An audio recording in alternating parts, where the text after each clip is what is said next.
আসসালামু আলাইকুম প্রিয় দর্শক, আজকে দুপুরে মাঠে আসলাম। হঠাৎ একটা জিনিস আমি লক্ষ্য করলাম।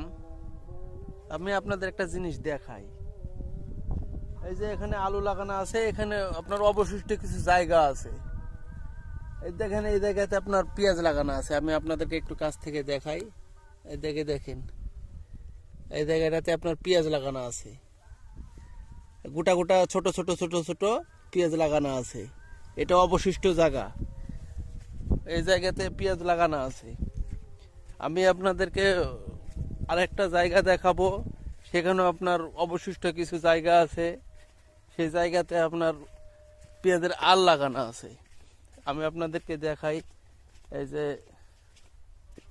এটা আপনার যে আলু লাগানো আছে, আর পাশে এই যে আপনার ড্রেন আছে, ফাঁকা ড্রেন পড়ে আছে। এই যে এখানে আপনার আল লাগানো আছে। এই যে প্রিয় দর্শক দেখেন, এটা অবশিষ্ট জায়গা। এই জায়গাতে আপনার কোনো আলু দেওয়া নাই, এখানে আপনার আল লাগানো আছে। আমার দেখে অনেক ভালো লাগলো। প্রিয় দর্শক, আপনাদের যারা যারা এই এরকম অবশিষ্ট জায়গা আছে, আপনারা পেঁয়াজের আল বা ছোট ছোট ওই আলু লাগায় রাখতে পারেন। সেখানে আপনার অবশিষ্ট জায়গা থেকে আপনার কিছু খাবার উৎপাদন হবে। তো সবাই ভালো থাকেন, সুস্থ থাকেন। আসসালামু আলাইকুম।